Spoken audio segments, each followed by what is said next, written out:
आप देख रहे हैं विशेष और मैं हूं आपके साथ विभा उपाध्याय। चुनावी रणनीतिकार प्रशांत किशोर अपनी राजनीतिक जमीन तलाशने के लिए बिहार में पदयात्रा कर रहे हैं। पिछले 3 दशक के शासन के खिलाफ अपनी आवाज को बुलंद कर रहे हैं। कमियां खूबियां गिन और गिनवा दोनों ही रहे हैं। लोगों में एक नई उम्मीद जगा रहे हैं। बदलाव की बयार लाने वाला वादा और दावा दोनों ही कर रहे हैं।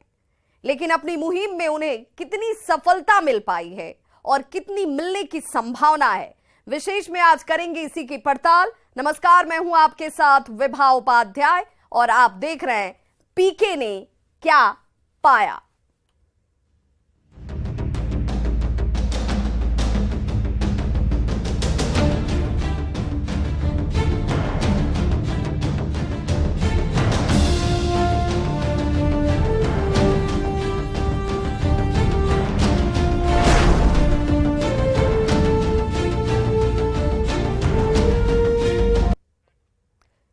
तो सियासी दलों के लिए चुनावी रणनीति बनाने वाले प्रशांत किशोर पिछले 2 अक्टूबर से जन सुराज यात्रा पर है। यह साल 2022 का था। वो पैदल ही गांव-गांव घूम रहे हैं, गलियों की खाक छान रहे हैं, पगडंडियों पर मार्च कर रहे हैं, लालू और नीतीश पर निशाना साध रहे हैं, जनता को विकास का ब्लूप्रिंट दे रहे हैं। सवाल है कि आखिर क्यों? क्या है पीके की मंशा?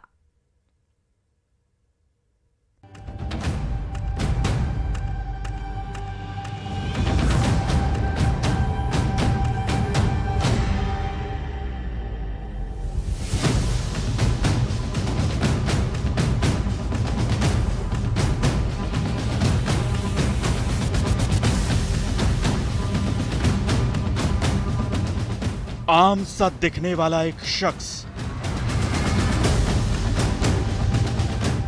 उसके पीछे हजारों का हुजूम, नारे लगाए जा रहे हैं।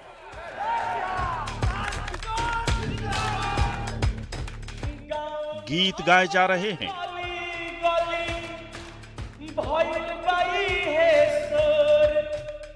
राजनीतिक बदल के रख दिए ए भैया प्रशांत किशोर। कोई सेल्फी ले रहा है तो कोई हाथ पकड़ने को बेताब है। जनता दीवानी हुई जा रही है। गली कूचों से धूल उड़ रही है। जिधर से भी वो गुजर रहा है, एक कारवां सा बनता जा रहा है। एक बड़े सियासी लीडर की तरह उसके लिए बड़ा मंच तैयार है। इस मंच से वो हजारों की भीड़ को संबोधित करता है।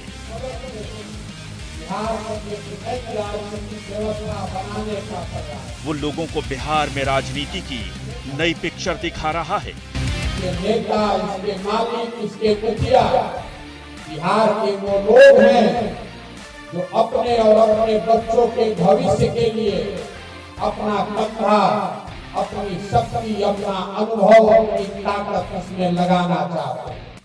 सियासी दलों के लिए चुनावी रणनीति बनाने वाले प्रशांत किशोर इन दिनों अपनी खुद की चुनावी रणनीति पर काम कर रहे हैं। बिहार में सियासत की नई लकीर खींचने में जुटे हैं।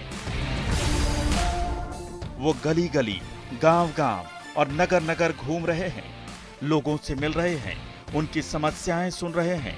वो अपने साथ बिहार के विकास का ब्लूप्रिंट लेकर घूम रहे हैं।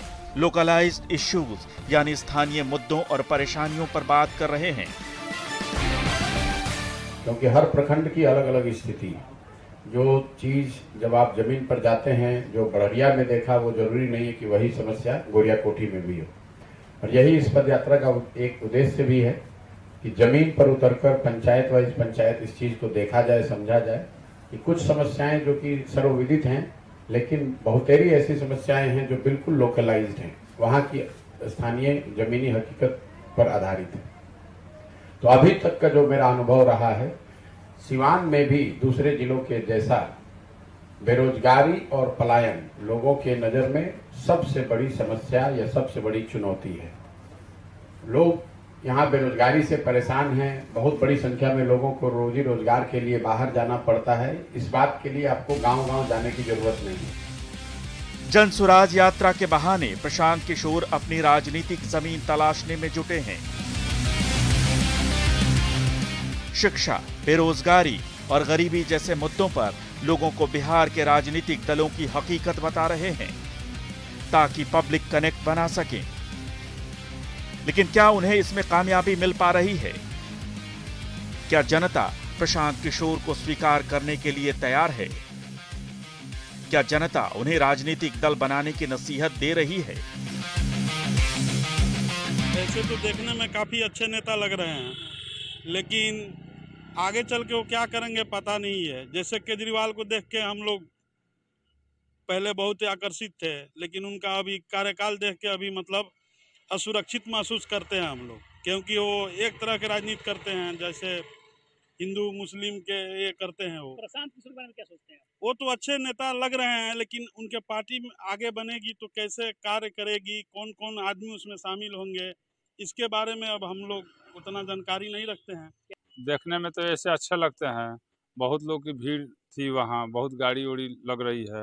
हम लोग देखे, एक रोज रोक के पूछे वहाँ, बोले कि ये नेता है नया अपना ऐसी कर रहे हैं, तो हम लोग कहे कि ठीक है, अब आगे कैसे चलते हैं, क्या करते हैं, विकास करेंगे या नहीं करेंगे, अब देखा जाएगा। और बहुत अच्छे आदमी है, पढ़े लिखे आदमी है, ठीक है ना, जो भी बोलते हैं सत्य बोलते हैं, ठीक है ना। प्रशांत किशोर आगे जाके आगे माने और तरक्की करें, बिहार के लिए ऊंचा उनकी पोस्ट मिल जाए, सरकार बने, इस सब पार्टी कोई ज्वाइनिंग करके, तो वो अच्छे नेता है।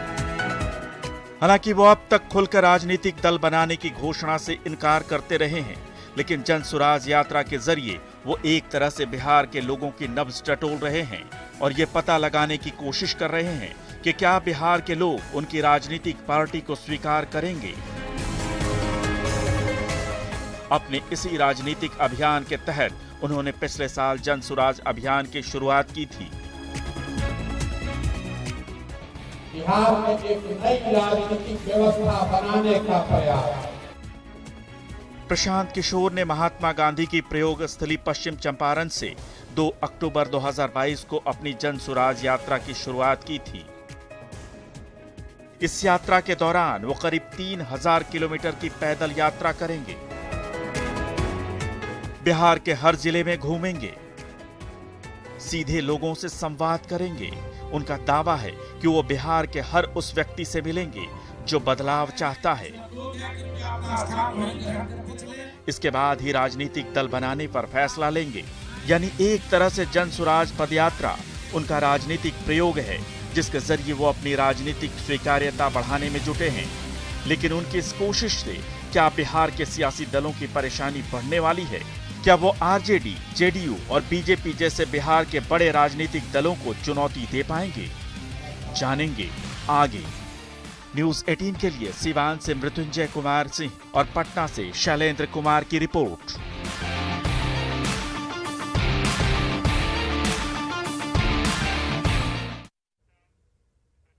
तो अपनी इस जन सुराज यात्रा के जरिए पीके हौले हौले अपनी सियासी चाल बढ़ा रहे हैं, लेकिन इस चाल से क्या बिहार में कोई सियासी बदलाव होगा, और अगर होगा तो कितना?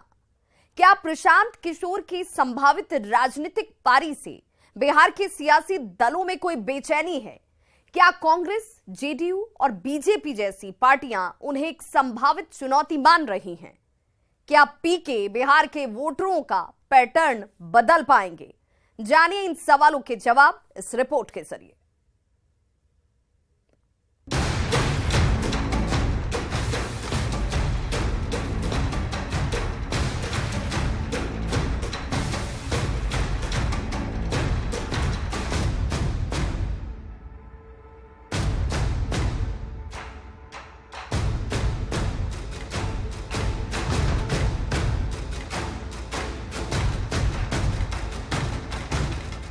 प्रशांत किशोर की जन सुराज पदयात्रा पिछले 2 अक्टूबर से बिना रुके जारी है।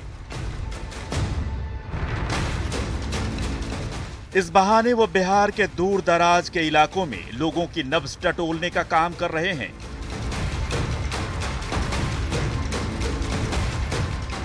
उनके पास तकनीक की जानकारी रखने वाले युवाओं की पूरी टीम है, जो लोगों के बारे में डेटा तैयार करने के लिए लगातार काम कर रही है।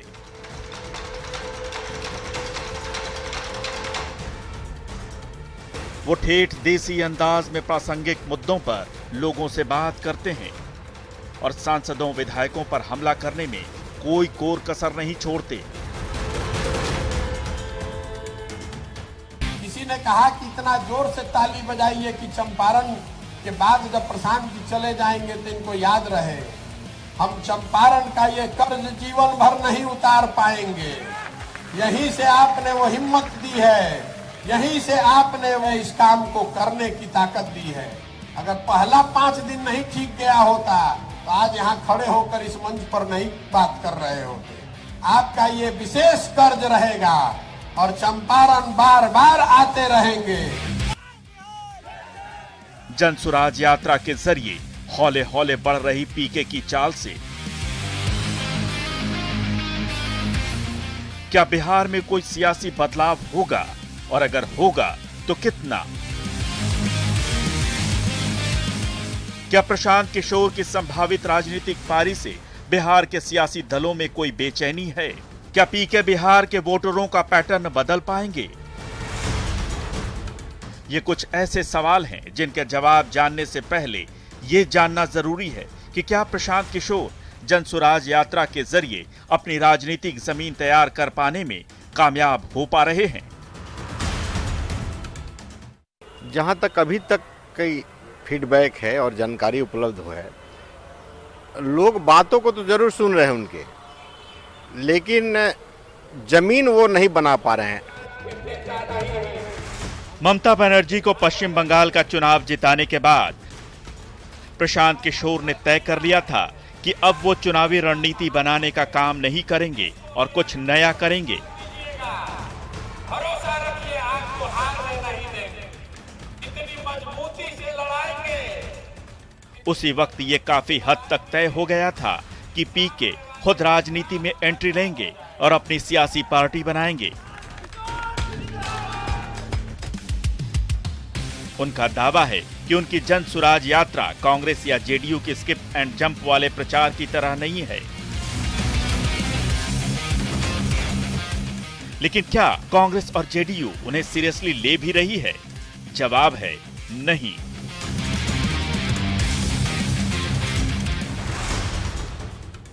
देखिए, प्रशांत किशोर एक्टिविस्ट नहीं रहे, और एक एक्टिविस्ट यदि पद यात्रा करते हैं उसका रिजल्ट दूसरे ढंग से निकलता है। प्रशांत किशोर प्रयास कर रहे हैं जमीन तलाशने के लिए, और जमीन तलाशने के लिए वो सारे बिहार में घूम रहे हैं, कई जिलों का दौरा भी किया, लेकिन उसका परिणाम कोई राजनीतिक दृश्य पर, राजनीतिक पटल पर हमको नहीं दिखाई पड़ता है कि उसका खास असर होने वाला है। मुझे नहीं पता वो कौन है, किस पार्टी के हैं और कहाँ घूम रहे हैं, इसकी कोई जानकारी हमको नहीं। उनकी क्या विचारधारा है, अपनी विचारधारा फिर कहाँ बदलेंगे। हम लोग तो ये समझ रहे थे कि जदयू में कुछ पदाधिकारी बनाए गए थे, वो फिर वहाँ से बाहर कर दिए गए। बीजेपी के लिए भी काम किया था, कई राज्यों में वहाँ की क्षेत्रीय पार्टियों के लिए भी काम किया। तो जिस व्यक्ति का कोई दीन ईमान, कोई नियत साफ नहीं हो, विचारधारा साफ नहीं हो, वो कहीं घूम रहा है नहीं घूम रहा है, कौन नोटिस लेता है। मैंने समझता हूँ कि इस तरह की कोई प्रासंगिकता है या इस तरह की एक्टिविटी का कोई नोटिस नहीं है। कांग्रेस और जेडीयू पीके को अपने लिए कोई चुनौती मानने से इनकार करती है। दोनों ही दलों का आरोप है कि प्रशांत किशोर की राजनीतिक विचारधारा साफ नहीं है, और ऐसे में बिहार की जनता के बीच राजनीतिक जमीन तैयार कर पाना असंभव है। लेकिन क्या बीजेपी का भी यही मानना है? क्या बीजेपी पीके को आने वाले दिनों में एक राजनीतिक चुनौती मानती है? देखिए, जब तक जिस व्यक्ति का विचार और सिद्धांत क्लियर नहीं हो, राजनीति में कोई चुनौती पेश नहीं कर सकता है। रात के अंधेरे में किसी से मिलना और दिन के उजाले में उसके विरोध में बोलने, ये दोनों चीज़ें एक साथ नहीं चलती है राजनीति में। तो अभी सबसे पहले प्रशांत किशोर जी को ये तय करना होगा कि वो किस धारा में जाने वाले हैं। अपनी अलग धारा बनाने के लिए भी उनको निश्चित रूप से वो विषय सामने लाना पड़ेगा। हमेशा कभी इस तरफ कभी उस तरफ की राजनीति से कुछ नहीं होने वाला है। तो मेरा स्पष्ट मानना है कि प्रशांत किशोर जी अभी भ्रमित हैं। जब तक वो अपने अंदर का भ्रम नहीं तोड़ेंगे तब तक बिहार घूमने से भी कुछ नहीं होगा, क्योंकि बिहार के भी लोग जानना चाहेंगे कि आप किस सोच के साथ बिहार के में आना चाह रहे हैं। वो सोच ही आज तक बिहार के लोगों को क्लियर नहीं है। तो प्रशांत किशोर जी जो कन्फ्यूजन है उनके अपने राजनीतिक दिशाओं को लेकर, वो उनके राजनीतिक के कद को भी कम करता है। पिछले लगभग 4.5 महीनों से वो 1500 से ज्यादा गांवों का दौरा कर चुके हैं। यानी जो दूरी सियासी दलों के नेता 5-10 दिनों में कर लेते हैं, उसे कवर करने में पीके ने महीनों लगा दिए। वो सियासत में सधे हुए कदम बढ़ा रहे हैं और एक वैकल्पिक मॉडल पेश करने की कोशिश कर रहे हैं। वो उन गंदी गलियों में पैदल ही घूम रहे हैं जहां तक पहुंचने की भी कोशिश कोई नहीं करता। यहां तक कि यात्रा शुरू करने के बाद कार का भी उन्होंने इस्तेमाल नहीं किया है।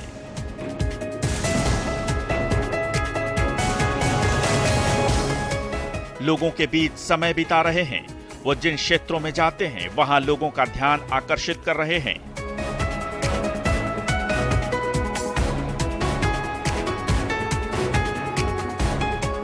वो नीतीश कुमार या लालू प्रसाद जैसे राजनीतिक दिग्गजों पर हमला करने से भी नहीं कतराते और बीजेपी को भी नहीं बख्शते। लेकिन प्रशांत किशोर बिहार में राजनीति की कौन सी नई धारा लेकर आएंगे या अपने हक में वोटरों को कितना प्रभावित कर पाएंगे, ये अभी साफ नहीं है, क्योंकि इसके लिए सबसे जरूरी है सियासी जमीन।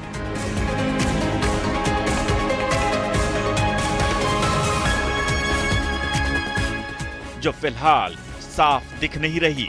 न्यूज़ 18 के लिए पटना से शैलेंद्र कुमार की रिपोर्ट।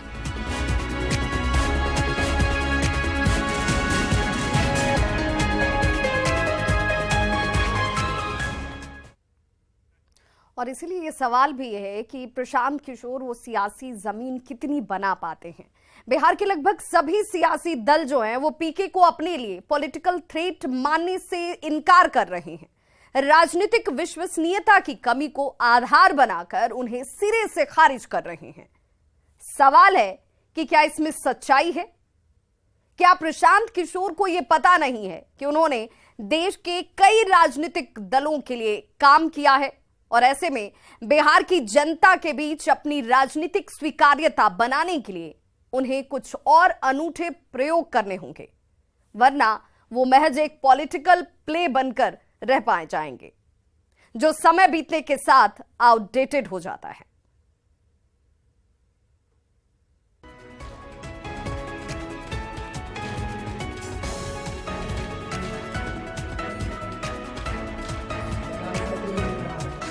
देश भर के राजनीतिक दलों के लिए चुनावी जीत की रणनीति बना चुके प्रशांत किशोर जन सुराज यात्रा के बहाने अपनी राजनीतिक मुहिम पर हैं।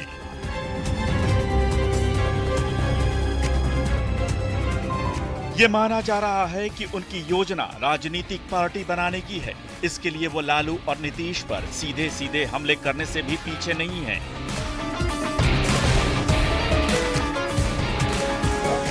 लेकिन ये दोनों ही पार्टियां उन्हें बस प्रचार मास्टर बताकर उनकी राजनीतिक चुनौती को सिरे से खारिज कर रही हैं। बिहार की जनता पसंद करती है वैसे लोगों को जो संघर्षों में साथ देते हैं, जो आंदोलनों में साथ देते हैं, जिनका राजनीतिक योगदान होता है। इसलिए प्रशांत किशोर जी, आप पीआर एजेंसी बेहतर ढंग से चला सकते हैं।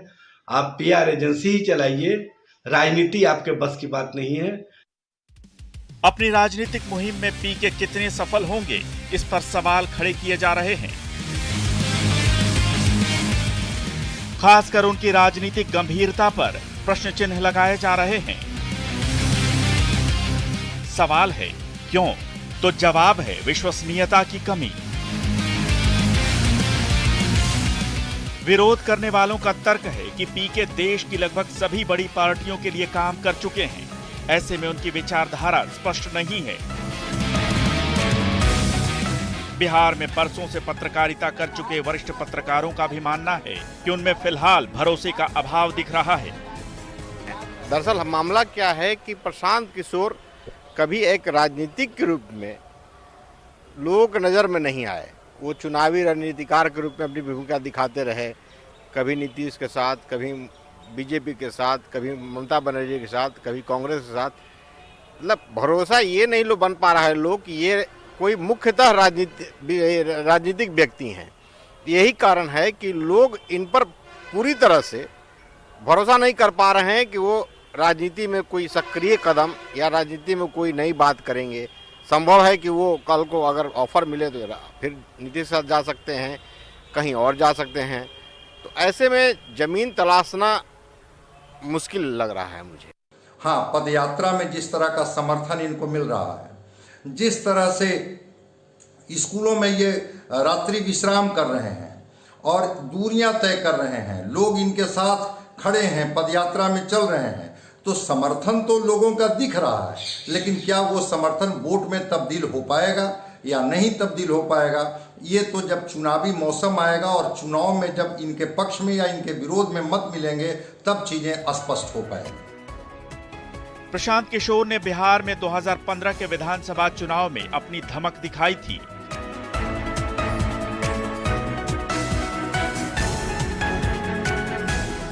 उन्होंने बिहार के लोगों को पहली बार दिखाया था कि प्रचार प्रसार का मॉडल तरीका क्या होता है।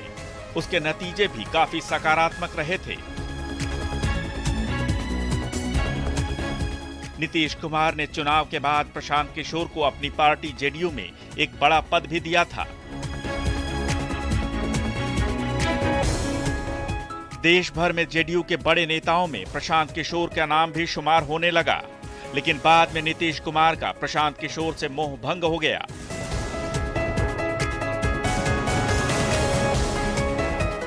फिर इसके बाद उन्होंने बिहार में अपनी राजनीतिक मुहिम की शुरुआत कर दी। वो चुनावी रणनीति में आज तक संलग्न रहे हैं, तो इसलिए वो काम में उनकी उपयोगिता ज़्यादा रहती है। लेकिन यह तो एक है कि लंबे काल तक पार्टी के कैडर को प्रशिक्षित करना, उनको ट्रेंड करना, उनको पार्टी के सिद्धांतों से जोड़ना, राजनीतिक पार्टियां आसानी से खड़ा नहीं हो पाती हैं। उसके लिए लंबे काल तक संघर्ष और लंबे काल तक लोगों के बीच में जा कर के और संपर्क करना और उसको संगठित करना, तभी कोई पार्टी खड़ा हो पाती है। इसलिए मैं नहीं मानता हूँ कि बिहार के राजनीतिक पटल पर इसका कोई असर पड़े। भले ही बिहार के सियासी दल उन्हें सिरे से खारिज कर रहे हैं, लेकिन सियासत में प्रशांत किशोर की चाल गहरी और शांत दिख रही है। वो जातियों के खांचे में बटे बिहार के वोटिंग पैटर्न को प्रभावित करने की कोशिश में लगे हैं। इसके लिए वो स्थानीय लीडरशिप तैयार करने की कोशिश कर रहे हैं। ये प्रयोग बिहार की राजनीति में नया और अनोखा है।